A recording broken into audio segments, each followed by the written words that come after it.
Good morning and welcome to our webinar, which is all about furlough leave. My name's Charlotte Geesin and I'm Head of Employment Law and Business Immigration at Howarths. And thank you very much for giving me your time this morning. Just before I launch into the session, I'd just like to check that you can hear me. There's a Q&A option. I think it'll be at the bottom of your screen. If a couple of you can just sort of say yes, if you can hear me, that'd be great. Oh, wonderful, excellent. Couple of you can hear, which is wonderful. If you can't hear, on the basis that it seems like a number of you can, I'm going to take it that the issues at your end as opposed to mine. If there are any connection issues or sound issues, then my colleague Louise is sat in the background. So just type again into that Q&A box if there are any problems at all, and she'll see you right. Lovely. So now that everyone can hear officially, welcome again. Welcome to my living room and to the 9th week, I think it is, of lockdown. I hope that you're all well.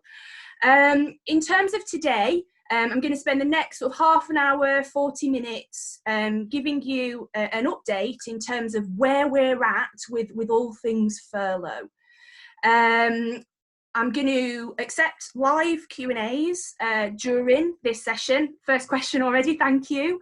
I'll do my best to get through as many as possible, but obviously depending on how we go, there might be a few that I'm unable to get to today, but fear not.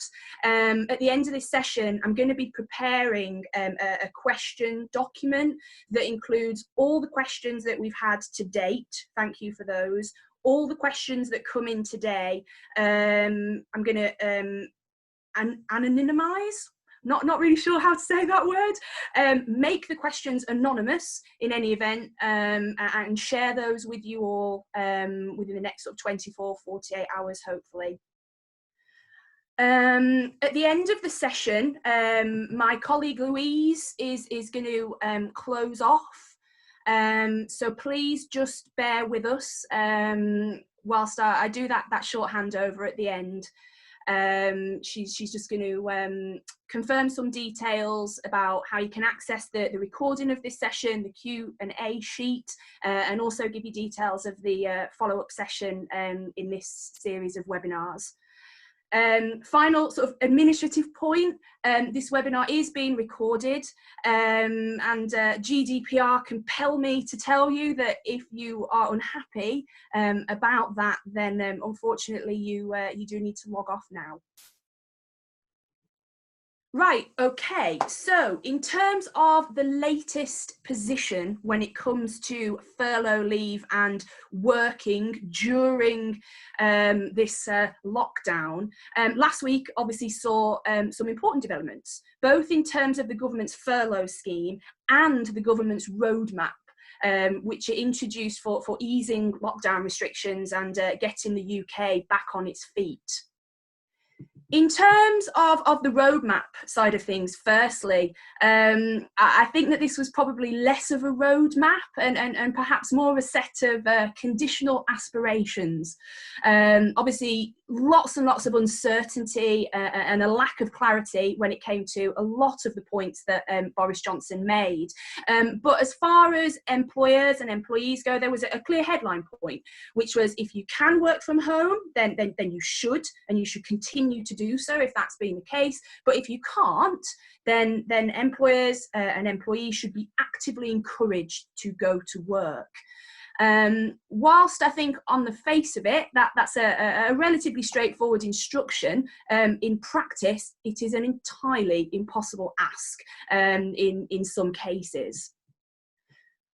Following the announcement of work from home if you can, go back to work if possible, we also then saw the publication of the government's 50-page plan to rebuild and its COVID secure guidance, which is the guidance that employers who do want to recommence operations and have their employees back into work need to ensure that they're able to follow. I don't know if you've had a chance to read those yet. In terms of the COVID secure guidance, I'd strongly recommend that you do read that, because, like I say, that is the standard to which employers have to now get to if they do want to allow their employees back into the workplace safely. It's also going to be the sort of bones of any argument that you may be able to make in terms of getting your employees back into work if they're reluctant to do so. And undoubtedly, it will probably form the basis of any defence to any legal claims which may present themselves in respect of any disputes that arise following an employee's return to work during this crisis. Although the roadmap presented far more questions than it answered, I think that we can sort of safely say a couple of things following that development when it comes to employees and the workplace. The first point being that employers now really have a huge responsibility to do two things, I think. One, make their workplaces COVID secure, and two, make it possible for employees who have been unable to work to date because of health and safety issues to return to work. Now, that will obviously look very different for different businesses, and it will be that COVID secure guidance that the government released last week that will form the basis for any measures that you need to put in place to start getting people back in. When it comes to furlough leave and the COVID secure guidance and the instruction to come back to work if you possibly can, for employees who have been unable to work to date because of health and safety concerns, it's probably not going to be as easy for you to continue to furlough on the basis of health and safety alone, unless you can show that you've considered the COVID secure guidance and you can't reasonably adhere to it. Of course, if you still don't have enough work for your staff because of a downturn in work, then obviously you can continue to furlough your employees accordingly. But like I say, if the primary reason for the furloughing was your inability to maintain social distancing and things like that, then you are going to have a look at whether it's now possible to do that before you automatically leave your staff on furlough. The next point, I think, is if you can recommence operations and you are able to adhere to the COVID secure guidance, then it's going to be health and safety considerations that are the primary considerations. The message from the government is very much, I think, health and safety first, economy second. So if you are unable to bring everybody back straight away, then from an employment law perspective, there aren't going to be any issues if you need to start work on a skeleton staff at first, or have a staggered approach to the return, or even if you need to look at varying hours of work or implementing shift patterns, that's all going to be permissible. If you do need to look at varying hours of work, pay, shift patterns, that sort of thing, then you will need to consult with your employees. And if you need to select employees to return on that type of basis, then you'll probably need to take advice on how to do this to ensure that any selection is lawful and doesn't fall foul of any discrimination legislation, which continues to run in the normal way now as it did previously. But the consultation it's fine for you to look at doing, and you can actually start consultation now whilst your employees are on furlough leave, if that is something that you know or think that you're going to need to do in the future. If you enjoy today, which hopefully you will, then a week tomorrow I'm going to be running the follow-up session to this webinar, where I'm going to talk to you about how you can flex your workforce post-furlough, and it will talk about varying T's and C's and implementing shift patterns and all that sort of stuff. And ultimately it's going to show you how you can look at reducing your employment costs if that's something that you need to do in the coming weeks and months. The final point, I think, to note on the government's roadmap proposal is they use the language of actively encouraging people to return to work, and we don't really know what that means. We don't know if this means that employees have an actual choice on returning to work if they don't feel safe to return. But similarly, we don't know whether it means that employers can demand employees to return. I think each case will turn on its own merits, and I think that's probably as far as anybody can go at this stage. But again, if you do encounter any issues involving employees who won't or can't return to work, even if you can provide a safe working environment, then please feel free to take advice from us, because we'll be able to explain what your options are, and also how to sort of navigate your way through any risks that may be inherent in maybe forcing employees to come back to work or taking action against them if they don't. So in terms of the furlough scheme then, last week was an exciting week for two reasons. On Tuesday, the Chancellor, Rishi Sunak, announced the extension to the furlough scheme until October 2020. And on Thursday, the government provided some very long-awaited clarification on the vexed issue of annual leave and furlough leave. And we now know that employers can compel employees to take annual leave during furlough leave. Big sigh of relief, I think, all round from employers and employment lawyers alike, because previously the guidance had been completely silent on this question. And although we knew that it was possible for annual leave to be taken during furlough leave, if an employee requested it, or if the parties reach an agreement on the leave being taken, there was nothing to say that an employer could force their employees to take that leave. In terms of the announcement to extend furlough leave, we were expecting this actually to be confirmed one way or the other last week due to the collective consultation deadlines. So essentially, if you are looking at needing to restructure or change T's and C's post-furlough, and if sort of more than 45 employees are going to potentially be affected by those proposals, then as an employer, you are obliged to collectively consult. The consultation window is 45 days. So obviously with an original end date of the 30th of June, employers needed to know where they stood last week in order to be able to start the ball rolling with any consultation in that respect. One question that came in advance of this session was whether or not redundancy rules and consultation rules stay the same if you're looking at speaking to staff about these sorts of changes during furlough leave, and I can confirm that they do. The furlough scheme and the coronavirus pandemic hasn't altered any existing employment law provisions, unfortunately.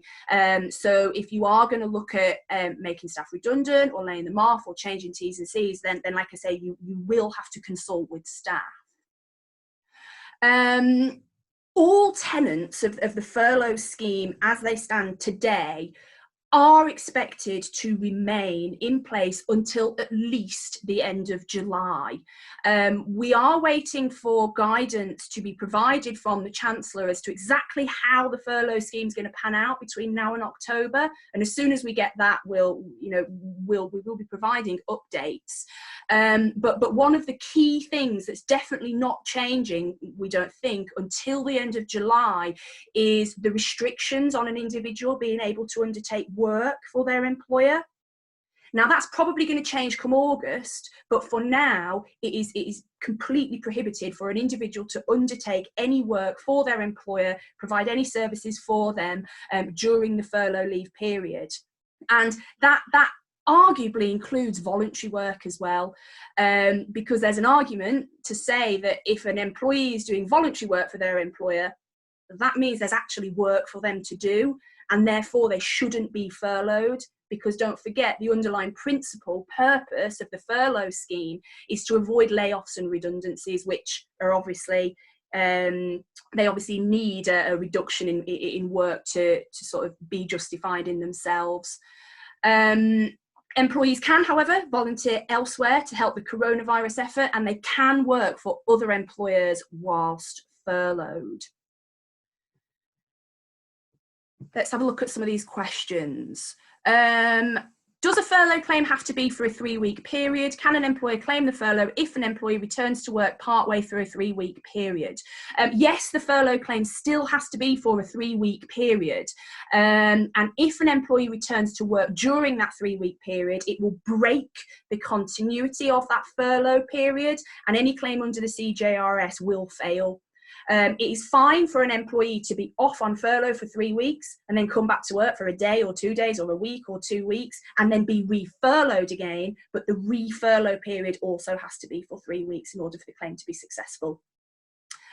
Can we still go ahead with planned restructures that would in some positions result in some positions being made redundant, or would it be better to leave them on furlough? Yes, you can still go ahead with planned restructures. However, and I'll come on to this point in a bit, there is a strong chance that if an employer makes an employee redundant during the furlough period, the timing of that redundancy may be considered to be unfair if the employee were to raise an unfair dismissal challenge. The reason for that is that the furlough scheme is specifically in place to avoid employers having to make redundancies. So if a business can show that actually, in spite of the furlough scheme, it really doesn't, you know, it's not possible, essentially, for you to avoid making those redundancies at that point, then fine, go ahead. There's not going to be any issues there. But if the furlough scheme will allow you to continue a little bit longer without having to make those employees redundant, then that is the approach that you should be taking. Okay, so annual leave and furlough. Like I say, last week, government finally confirmed that the employee can compel an employee to take annual leave during furlough leave. The updated guidance, which specifically says this, can be found on the gov.uk website. And I'd recommend that you read it, actually, if you are looking at compelling your furloughed employees to take annual leave. It's not particularly long-winded, and it's quite helpful, actually. I'll go through the sort of key provisions of that guidance, but just before I do, I just want to confirm the basic position on holiday and some of the distinctions, because I think it would be useful for you to understand the sort of basic legal position when looking at some of the points that the government's making. So, under the Working Time Regulations 1998, which govern annual leave in the UK, a full-time employee is entitled to 5.6 weeks or 28 days of annual leave per year. For part-time staff, that's obviously prorated. And this is the case however you're employed, whether you're full-time, part-time, casual, 0 hours, bank staff, whether you work the same number of hours or a varied number of hours. The entitlement calculation obviously is different for each individual, but the basic 5.6 week entitlement is the same. Now, when you're looking at the government guidance, this 28-day minimum is referred to as the UK statutory entitlement to annual leave. Now, within that statutory entitlement, most employers will choose to include the UK's 8 bank holidays in this statutory entitlement, therefore generally leaving employees with 8 fixed days annual leave per year and then 20 sort of days that they can choose from. That sort of holiday, the 8 days is obviously referred to in the government guidance as the bank holiday provision. In addition to the 5.6 week minimum, whether employers include that within the statutory entitlement or not, some employers go over and above and give employees additional holiday. This is called contractual holiday. The final sort of holiday reference is the EU statutory minimum entitlement. Now, this is important because when the government talks about its rollover provision, which it's introduced to enable employees who have been unable to take annual leave because of coronavirus to roll leave over for 2 years, it only applies to this EU statutory minimum. Now, the EU statutory minimum is 4 weeks or 20 days, not 28 days. So it's important just to remember that when you're working out your employees' annual leave entitlement and what they can and can't roll over. Prior to last week's update, we already knew that during a period of furlough leave, annual leave for an employee who's on furlough will continue to accrue as per the contract of employment. So this means UK statutory entitlement, bank holidays, and contractual holiday. An employer cannot vary or contract out of the 5.6-week minimum holiday entitlement for an employee who is on furlough leave. You're stuck with that, unfortunately. However, you can, with agreement, vary any contractual holiday that you offer to your employees over and above.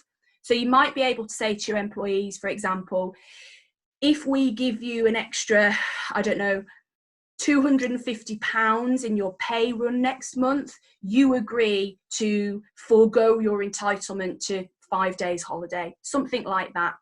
It's not necessarily something that I would advocate, because it can be quite complicated and it can shake your employees a little bit. But if you're needing to look at reducing employment costs, then contractual holiday is something that you can play around with if necessary.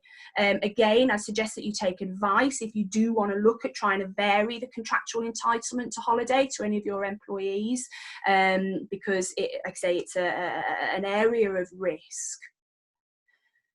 Any holiday that's taken during the furlough leave must be paid at an employee's normal rate of pay. So if you're paying 80% under the furlough scheme, you must top it up to 100% with the extra 20. Obviously, if you already pay 100%, then there's nothing to worry about in that regard.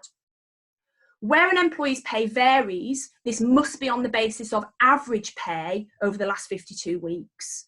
The law changed at the start of April to extend the holiday pay reference calculation period from 12 weeks to 52 weeks. So again, don't forget that if you are looking at topping employees' annual leave up during the furlough period. As far as the last week's development goes then, like I say, employers can require employees to take annual leave during furlough leave. And the only thing that you have to do if you want to do this is basically give your employees notice. If you give them notice, which is twice the amount of holiday which you are requesting they take, so for example, 2 weeks notice for 1 week's leave, then your employees don't really have an argument against that.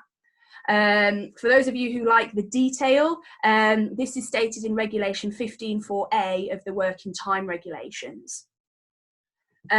Employers can compel any employee who is on furlough leave to take any aspect of their annual leave, whether it be EU entitlement, UK entitlement, or contractual entitlement, provided that minimum notice threshold is met.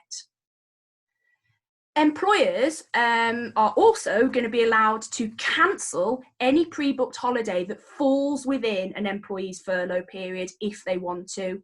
Again, notice of that cancellation is required, and the notice period for cancelling pre-booked leave is equal notice of the planned holiday to be cancelled. So if someone has a week's holiday booked in and you want to cancel it, you have to give them at least 1 week's notice to do that. In both cases, less notice can be agreed with an employee, but you need their consent in writing, I would say, before you proceed on that basis. If you are wanting to tell employees that they have to take annual leave, then you need to tell them why you're doing it. Obviously, you're going to have probably a decent enough business case, sort of necessitating that. The most obvious probably is that maybe by the end of the furlough period, particularly if you leave staff on furlough until October, they'll have accrued 6 months of annual leave that they then need to squish into the last quarter of the year, which, when you're back up and running, hopefully, by the latest 1st of November, and it's all hands on deck to sort of make up any shortfall from earlier in the year, it's not going to be great if you've got a large chunk of your staff off on holiday. You have control ultimately now as an employer to manage your employees' annual leave as you see fit. And the next session that I'm going to be running next week will talk in more detail about how this new development when it comes to annual leave can be used in your favour.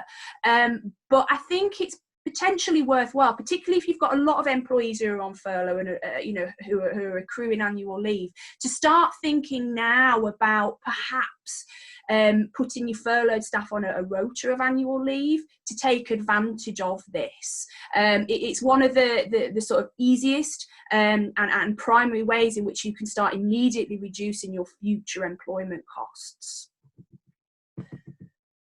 When it comes to the matter of bank holidays, these are included, like I say, in the portion of holiday which you can compel an employee to leave.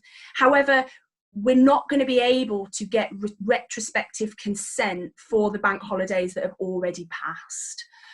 You can try, but there's no automatic right for you to now be able to say, right, we can compel you to take annual leave, therefore the 3 bank holidays that have already passed are going to be included in your annual leave entitlement. And the reason for that is because you have to give that statutory notice of any leave that you want your employees to take. If you're getting quick this week, you can, however, get next Monday's bank holiday wrapped up into the furlough leave period. It's only 1 day, so if you give them 2 days notice of your intention for them to take that leave, then you'll be covered in that respect. In terms of the holiday rollover point, which I mentioned a couple of minutes ago, this is a brand new provision that the government introduced to, in theory, make it easier on employers to, again, manage their annual leave obligations. The working time coronavirus amendment regulations apply to all workers, not just key workers and not just those on furlough leave, have been in place since the 27th of March.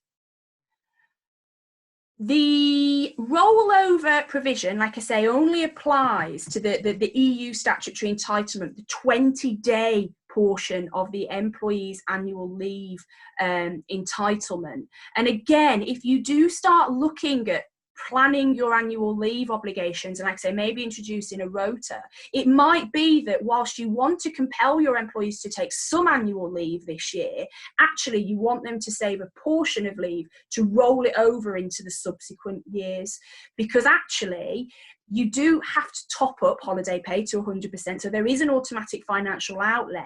And if you are looking at needing to spread your costs, the rollover allows you really to spread 20 days holiday per employee over 3 years, if you include this year as well. So again, just something else to think about, which may, I think, help when you're looking at managing your obligations and cash flow. I think once you get past the argument of why should an employee who has been sat at home for 3 or 4 months on 80% pay for doing nothing still get holiday, which I get, the rollover provision, for the reasons that I've just mentioned there, is actually a really positive thing. And I'd encourage you to try and see it in that way. I'd encourage you not to just ignore it and to use it to your advantage where you can. Just a couple of final points before I move away from annual leave. Annual leave will not break the period of furlough. So if an employee comes back to work and then is re-furloughed, that will break the period of furlough. Annual leave will not. Furlough leave and annual leave can run concurrently, and it will not have an effect on your ability to claim under the CJRS.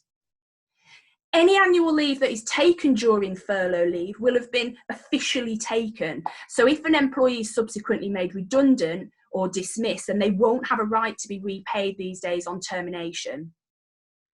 There are no statutory limits on the amount of holiday that can be taken if the employer requests it, or if the parties agree for it to be taken.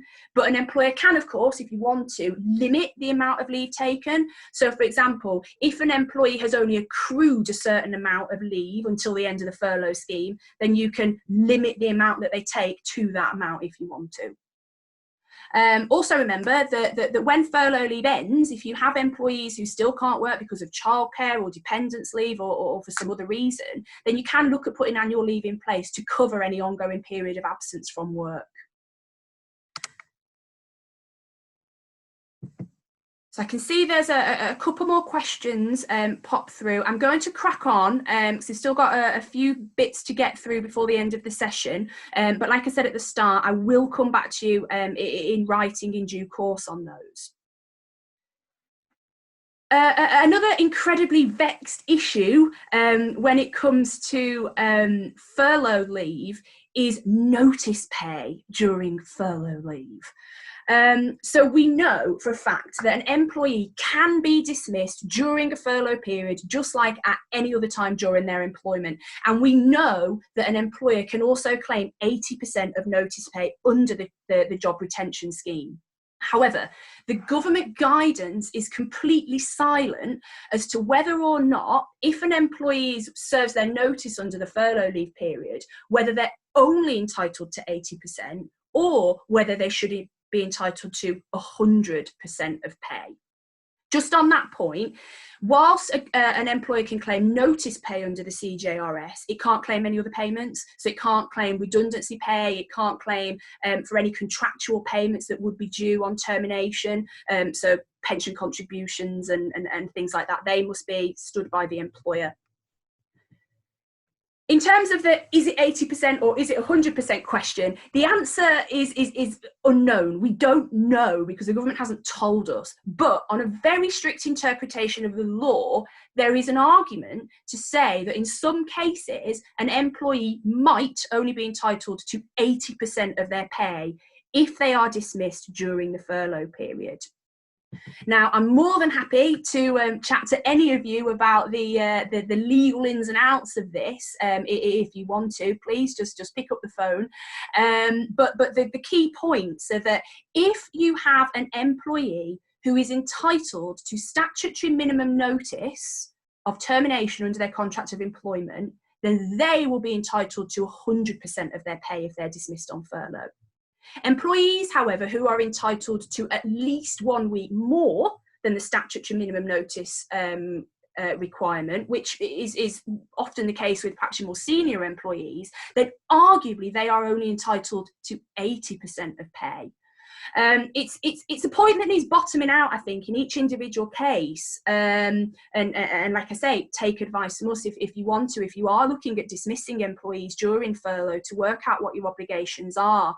But again, for those of you who like the detail, it's section 87 to 90 of the Employment Rights Act, which sets out an employer's obligation. In my view, even though the law says that probably in some cases employees who are dismissed on furlough will only be entitled to 80% pay during notice period, I don't think that tribunals are going to like that. I think that this is something that the government has missed, and I think that if an employee is serving their notice during the furlough leave, they will strive to ensure that that employee sees 100% of their pay being paid when they are dismissed. Obviously, an employee has to agree in the first place to being furloughed, and I just don't think a tribunal is going to be happy with an employee who's dismissed effectively being penalised in terms of notice pay, i.e. only getting 80%, when they probably didn't even think of that potentially being a consequence at the point that they agreed to the furlough. But we'll see what happens. And like I say, I'm more than happy to talk to any of you about it and to get your views if you want to. In terms of bringing furlough to an end, obviously, like I said before, the scheme has been extended to the end of October, and we're not entirely sure how the scheme is going to look between August and October. But assuming everything, kind of remains the same, then there aren't actually any formal processes that employers need to follow in order to bring furlough leave to an end. You can just tell your employees that is happening, either because the scheme has ended, or because you have work for them, or because they're being dismissed. Similarly, if you're ending the furlough leave temporarily to implement a rotation system, there's no sort of process that you need to follow there either.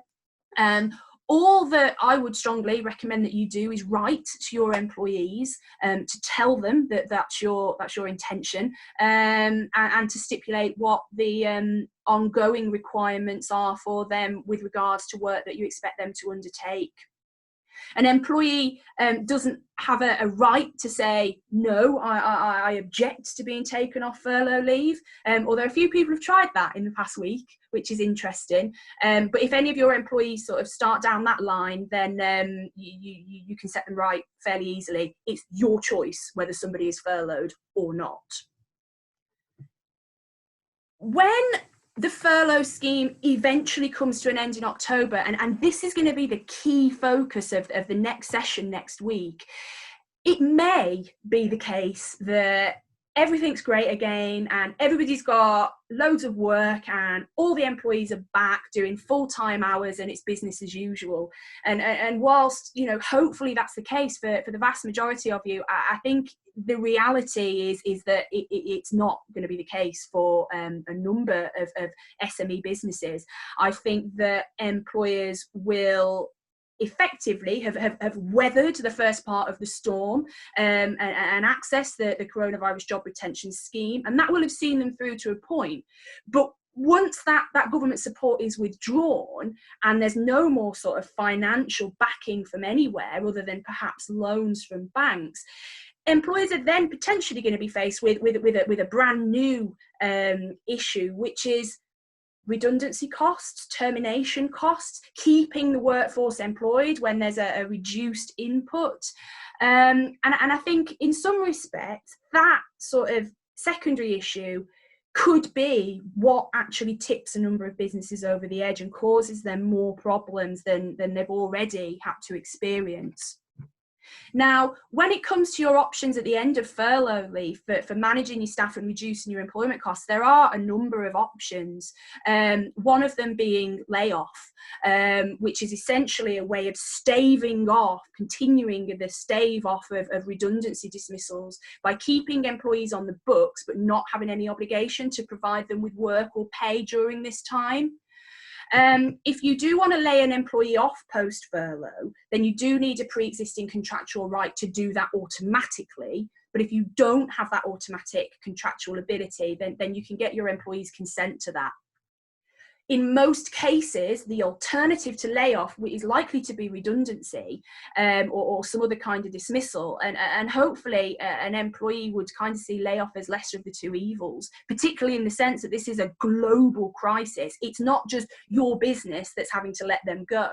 It's a number of businesses across the country all in the same position. So actually finding alternative employment for them could be problematic. If you are looking at layoff, then that's no problem. And again, we can advise you through that. But you will need a fair selection for people who you do put on layoff. And the simple fact that someone has been furloughed previously won't be a fair justification in itself to select for layoff. You'll need to look at pooling your employees depending on the type of work they do and the reduction in work that you're experiencing. But provided you don't act in a discriminatory way, layoff can be a good option for employers who just need a little bit more time. The downside with layoff is that after 4 continuous weeks of layoff or 6 non-continuous weeks of layoff in a 13-week period, an employee can request to be made redundant. So if you've been trying to avoid redundancy costs through layoff, it's not a guaranteed infinite solution. You've only really got another 4 or 6 weeks of time to play with. It's not very easy to reject a redundancy request if you can't show that work is going to come back within a reasonable amount of time. So I think in some cases, employers will need to look at alternative options. As I've said previously, the next session will focus very much on what these alternative options are, but some of them may include the use of the aforementioned holiday rollover provisions and the rotoring of annual leave. Now we know that staff can be compelled to take leave prior to the end of the furlough period. You might want to look at implementing short-time working as opposed to layoff, which is where people, instead of doing 5 days a week, might do 3 days a week for 3 days of pay. There may be the inevitable redundancies, but prior to getting to that point, you can look at varying contracts, including reducing pay and reducing hours, either on a temporary or permanent basis. You could introduce shift systems, again, on a temporary or permanent basis. Another option which is quite interesting is that if you wanted to, you could look at introducing a company funded furlough scheme at the end of the government funded scheme. Now what this is, it will allow you to keep your staff off work. You'll have to pay them, but nowhere near the 80%. You can pay them what you want rather, so 20%, maybe 10%. But because it's a company funded furlough, you have full control over what that looks like. And it also allows you to avoid this potential damaging request for a redundancy payment in 4 or 6 weeks' time. And you can have people doing a bit of work in and out of the company funded scheme. Something to think about, and something that I'll be talking about in more detail next week. A further option is sabbaticals.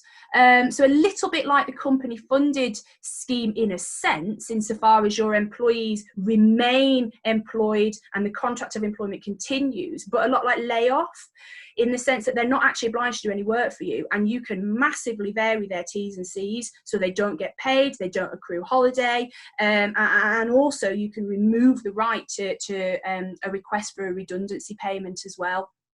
Another interesting point with sabbaticals, if you choose to go down that option, is that an employee actually has no automatic right to return to their original role at the end of the sabbatical period. So something else to hopefully alleviate any concerns that you might have once that period of time comes to an end. Just before I finish, because I think that covers the most of what I wanted to discuss with you. Couple of sort of ancillary points. Although it didn't get a specific mention in the government's roadmap announcement last week, we know that the track and trace app is probably on its way at some point.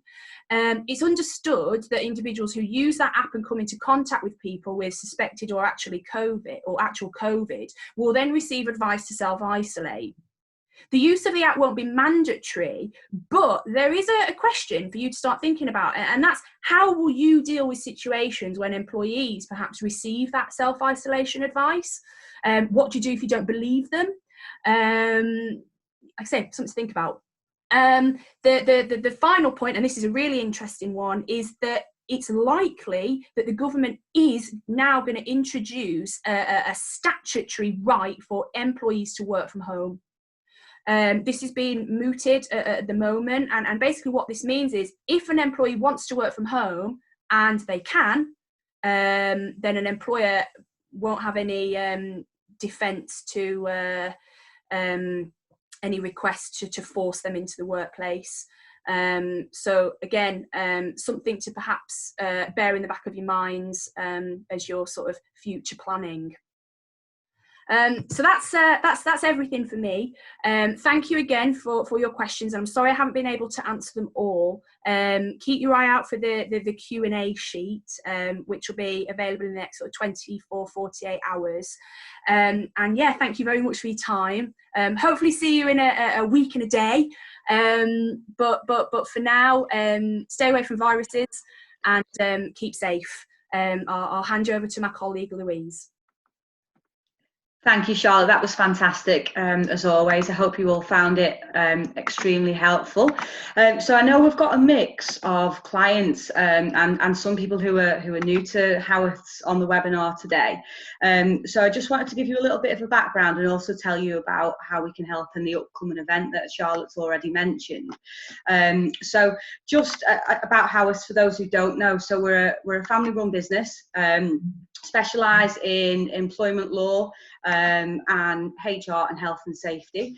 We've also got a charity that we're very proud of called the Howarth Foundation, who support homeless people in getting back into work. So just on how we can help, and I know some people might be using some of the support already. Charlotte, as you've already seen, is our head of employment law. So under our employment law and HR support, we provide expert advice. We tailor contracts of employment and staff handbooks, and outside of coronavirus, we also offer on-site support as well. Our normal health and safety services is all around keeping you compliant, so that's tailored health and safety management system, health and safety audits of the premises, and again, advice around things like risk assessments and legislation. What we have introduced very recently is a new service offering. So we're now providing COVID-19 audits and risk assessments. So what that would consist of, because of the government guidance, they've said that you have to have a COVID-19 risk assessment and then communicate that to your employees. So our health and safety expert would visit your premises, do a full audit of the premises, and follow that up with a report with guidance of how you can best keep everybody safe. And then we will provide a risk assessment template and support you in completing that. So when you are bringing staff back to work, they've got a bit of reassurance, you know, that you've done what you need to do. And also it offers you some protection under health and safety legislation. Because our events have been so popular, we've also been supporting businesses with senior management Q&As and also strategic meetings with board members as well. So if any of that is of interest, just drop me an email, louise@howarths-uk.com, or give us a call on 01274 864 999. We can set up a Zoom call or a telephone appointment if you want to discuss your requirements further. And then, as Charlotte mentioned, our next event is how to flex your workforce and reduce employment costs post furlough. So that is going to be on the 26th of May, next Tuesday at 2:30. I will send out an invite, or you can go onto the events page on our website and join, but you will be sent an invite along with the Q&A that Charlotte will be providing, and we will have the event online. So if you keep an eye out on our LinkedIn and also Twitter page, you'll be able to see the link to that if you do want to watch it back, or provide it to any colleagues to watch as well. So that's everything for now. Thank you for joining us, and hopefully we'll see you all next week. Take care and stay safe.